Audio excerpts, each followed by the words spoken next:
untuk menghadapi intoleran. Ya. Jadi saya pikir RK adalah contoh bagi kami yang katakanlah yang non Muslim, Kristiani. Kami membutuhkan orang yang teruji, yang terbukti berani menghadapi radikalisme, terbukti untuk menegakkan Pancasila. Bukan cuma ngomong aja, karena kalau ngomong gampang. Kalau RK berani, terbukti, dan dia kemarin tanda tangan akan memberikan kemudahan untuk pendirian rumah ibadah. Dia akan tegas terhadap radikalisme. Itu yang penting bagi kami. Tentu saya orang Indonesia, saya juga dari suku Batak, saya beragama Kristen Protestan. Saya memerlukan pemimpin yang berani menghadapi radikalisme.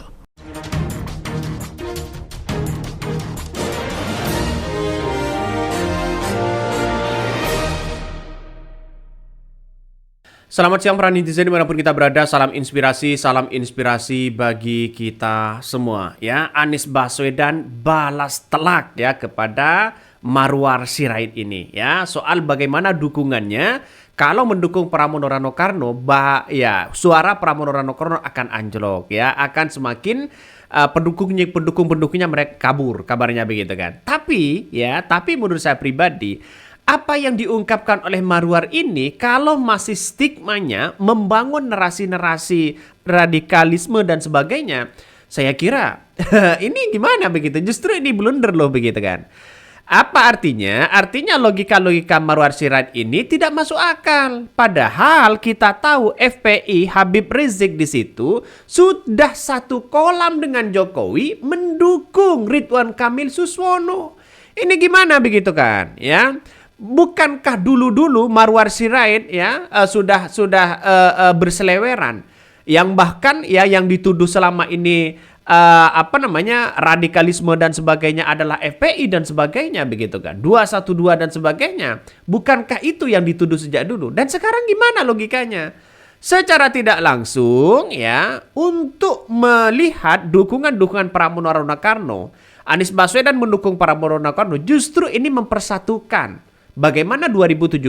Padahal ini luka lama begitu kan. Kenapa kok masih diungkit kembali? Assalamualaikum warahmatullahi wabarakatuh. Pesan ini adalah untuk warga Jakarta yang amat saya cintai. Izinkan saya menyampaikan bahwa dalam Pilkada 2024 ini, saya memilih pasangan Mas Pram dan Bang Dul.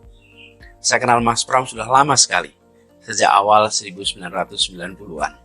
Bahkan pada saat anak pertamanya lahir di Jogja tahun 92, saya ikut menemani Mas Pram menunggu istrinya melahirkan anak pertamanya di rumah sakit. Begitu dekatnya kita. Karena itu saya kenal karakternya, saya kenal pikirannya. Ya santun, kerja serius, kerja tuntas, dan bawaannya tenang, stabil, dan dia tidak merendahkan siapapun. Dia menghormati semua kalangan, komit terhadap janji, dan punya pengalaman politik, pengalaman pemerintahan yang amat panjang. Nah, Mas Pram juga bisa berkomunikasi dengan semuanya. Artinya bisa diterima, mudah untuk bisa diterima semua. Jadi artinya apa? Artinya bahwa ya kalau non-Muslim, Islam dan sebagainya harus menjunjung tinggi terkait soal demokrasi kita. Dalam artian toleransi kita harus kuat. Jangan lagi kemudian isu-isu sara ya. Politisasi, polarisasi dan sebagainya masih saja dibangun dengan hal-hal kayak begituan. Kan aneh begitu kan. Saya kira apa yang kemudian dilakukan oleh Marwar Sirait ini justru menunjukkan bahwa ya hanya jualan-jualan itu aja. Kalau tidak jualan Jokowi dan Prabowo siapa lagi begitu kan. Kan aneh. Jadi ini benar-benar blunder. Coba kita baca begitu kan ya. Coba kita baca ya, ini pemikiran dari para netizen dan publik. Ini FPI Ridwan Kamil ya, Jokowi berani menghadapi intoleran. Piye itu mikirnya? Contoh orang yang tidak disiplin dalam mengelola pemikirannya, pemaksaan dan pemikiran yang wagu. Sengaja gunakan logical fallacy ya untuk memperkuat argumen. Iya. Jadi saya kira hal-hal kayak begini masyarakat sudah tidak bodoh begitu kan. Isu-isu sara seperti ini justru ini akan menjadi isu kampungan. Jadi lucu sekarang. Padahal PKS begitu kan, didukung oleh PKS. Jadi saya kira apa yang dilontarkan Marwar Sirait ini nampaknya ya logikanya hanya itu aja begitu. Ini Kasihan orang ini sampai kayak mau ya berak gitu. Oi, lo gak tahu nggak Jabar berapa gereja yang ditutup, yang diizinkan nggak keluar, berapa banyak orang lagi ibadah dibubarin, tapi si Emil diam aja, nggak ada tindakan sebagai gubernur. Ini kan beda loh bos, ya.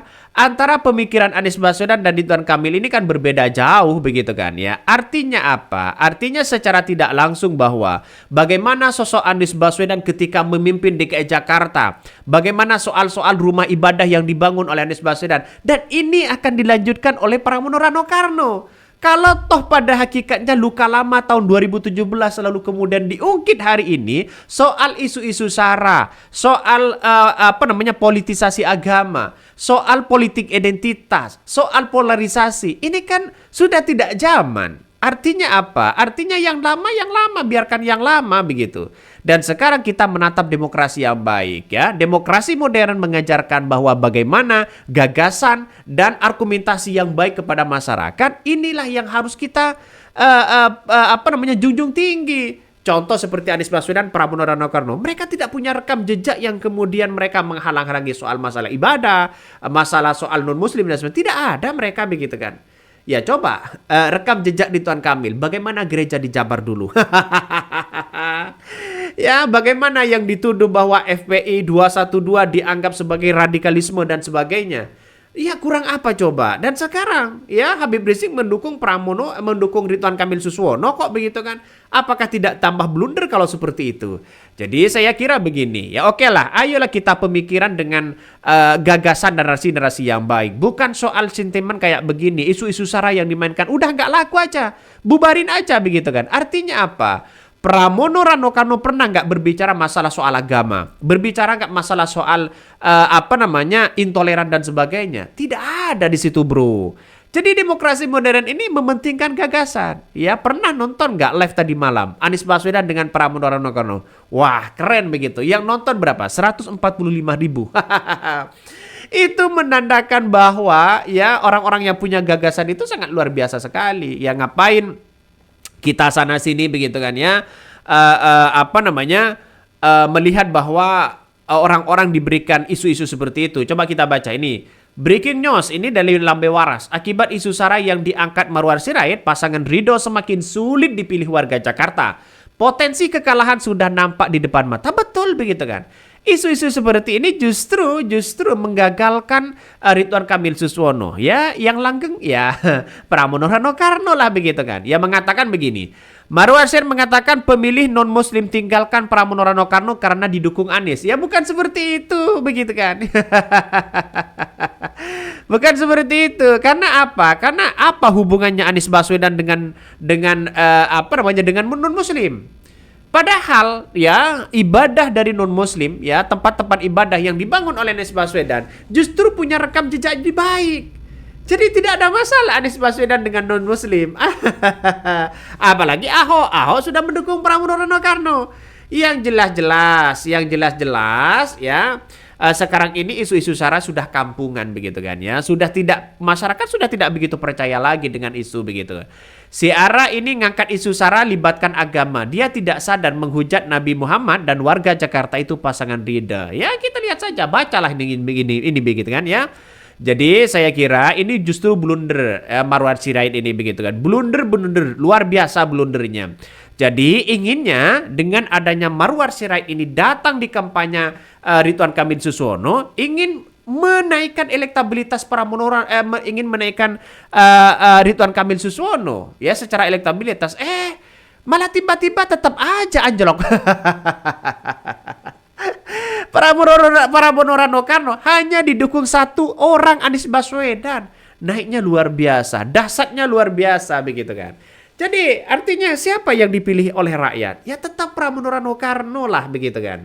Saya yakin dan seyakin-yakinnya inilah perjuangan politik Rano Karno dengan Anies Baswedan. Masalah intoleran yang ada di Jakarta itu hanya isu SARA semata. Polarisasi mau dibangun untuk menjatuhkan Pramono Rano Karno dengan Anies Baswedan di Pilkada DKI Jakarta. Ingat kawan, rekam jejak Anies Baswedan terhadap toleransi yang kuat antara sesama itu sudah ditunjukkan dengan membangun rumah ibadah dan akan dilanjutkan oleh Pramono Rano Karno. Keren kan? Ya, bagaimana dengan Ridwan Kamil? Ridwan Kamil menjadi gubernur ya Jawa Barat. Bagaimana soal rumah ibadah itu loh? Pernah nggak ada salah satu bangun rumah ibadah yang dibangun oleh Ridwan Kamil? Berapa banyak? Jadi saya kira inilah yang terjadi begitu kan ya hari ini, bahwa isu-isu SARA sudah isu kampungan ya. Kenapa? Ya sudah tidak zaman di negara demokrasi hari ini kok begitu kan ya. Makanya kepemimpinan Prabowo ini lebih menjunjung tinggi pada asas demokrasi, nilai-nilai demokrasi ke depan ya. Apalagi menteri-menterinya sudah dibantu ini dibantu itu, malah tetap aja Ridwan Kamil keok. Coba kita lihat saja ya. Ini menandakan sudah seperti apa ini ya. Nih Habib Rizik, Ahmad Saihu begitu kan dengan Suswono. Ya masyarakat sudah cerdas hari ini begitu kan ya. Masyarakat sudah cerdas. Ini capek-capek Marwar nyerang Anies Baswedan ya pakai politik identitas. Suswono malah ditemui Habib Rizik. Jadi saya kira dengan adanya seperti ini salah sasaran ya. Ya wajarlah begitu kan ya. Kalau gagasannya hanya itu aja ya, untuk tidak melihat bagaimana perkembangan politik yang ada sehingga masyarakat bisa menerima apa yang disampaikan Marwar Sirait ya. Saya kira tidak ada pilihan untuk menggoreng hal-hal kayak beginian begitu kan ya. Ini Marwar Sirait pemilih non muslim tinggalkan Pramono Ranokarno karena didukung Anies. Dari mana datanya? Datanya dari mana coba? Jadi saya kira sampai hari ini nampaknya begitu kan. Marwar Sirait ini kebingungan luar biasa. Ya wajarlah kalau politisi loncat sana, loncat sini, loncat sana, loncat sini. Gak usah dipercaya. Jadi orang yang konsistensi itu adalah punya gagasan yang baik terhadap bangsa kita. Dan itu akan menjadi magnet begitu kan ya. Jadi kalau hanya itu aja saya kira tidak bisa. Mungkin itu yang kami sampaikan. Tonton terus channel Hodari Podcast Rakyat ini. Jangan lupa di subscribe.